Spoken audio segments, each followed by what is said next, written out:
अस्सलामुअलैकुम वरहमतुल्लाहि वबरकातुहू। बिस्मिल्लाहिर्रहमानिर्रहीम। ऐं याद कर जॾहिं अल्लाह ईसा अलैहिस्सलाम खे फरमायो हो त ए ईसा, बेशक हाणे आउं तोखे वापसि घुराइण वारो आहियां ऐं तोखे पाण ॾांहुं मथे खणण वारो आहियां। जिन तुंहिंजो इनकार कयो उन्हनि खां तोखे पाक करण वारो आहियां ऐं तुंहिंजी पेरवी ऐं इताअत करण वारनि खे उन्हनि काफ़िरनि जे मथां क़यामत ताईं मुसलत करण वारो आहियां। ऐं ए काफ़िरो, तव्हांखे आख़िर मूं ॾांहुं ई मोटणो आहे। पोइ मां तव्हांजे विच में उन्हनि ॻाल्हियुनि जो फ़ैसिलो कंदुसि जिन ॻाल्हियुनि बाबति अव्हां पाण में इख़्तिलाफ़ कंदा हुआ। पोइ जिन माण्हुनि कुफ़्र कयो उन्हनि खे दुनिया ऐं आख़िरत में सख़्तु अज़ाब ॾींदुसि ऐं उन्हनि खे मुंहिंजे अज़ाब खां बचाइण लाइ को बि मददगार न हूंदो। ऐं जिन ईमान आंदो ऐं चङा कम कया त अल्लाह उन्हनि खे संदसि पूरो अजूरो ॾींदो।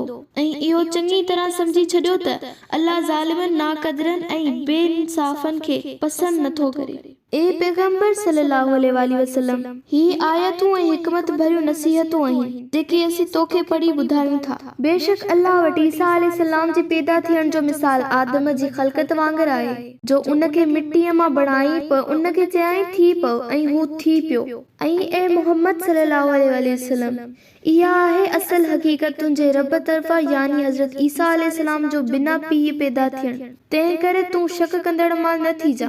पोइ जेकॾहिं अञा बि तोसां उहे नजरान जे वफ़्त वारा ईसाई जहिड़ो या हुजत या ज़िद कनि, उन खां पोइ बि जो तो वटि सही इल्मु पहुची चुको आहे, त पोइ खेनि चओ त मूं वटि ईसा अलैहिस्सलाम जे इंसान हुजण जो पको सबूत आहे। हो अल्लाह जो पुटु न आहे। जे अव्हीं नथा मञो त अचो हिकु फ़ैसिलो करियूं, ऐं उहो इहो आहे त असीं सॼो पंहिंजे पुटनि खे ऐं तव्हांजे पुटनि खे, ऐं असांजी औरतुनि खे ऐं तव्हांजी औरतुनि खे, ऐं असां पाण बि ऐं तव्हां बि हाज़िर थियो, पोइ आजिज़ी सां दुआ घुरियो ऐं कूड़नि ते अल्लाह जी लानत विझो। ए मुहम्मद सल्लल्लाहु अलैहि वसल्लम, बेशक इहे किस्सा या वाक़ियात जेके मरियम ऐं ईसा अलैहिस्सलाम जे मुतालिक़ आहिनि, से वाक़ई सच्चा आहिनि। ऐं हीअ बि हक़ीक़त आहे त अल्लाह खां सवाइ ॿियो को बि इबादत जे लाइक़ न आहे, ऐं बेशक अल्लाह ई ज़बरदस्त ग़ालिब ऐं कमाल हिकमत वारो आहे।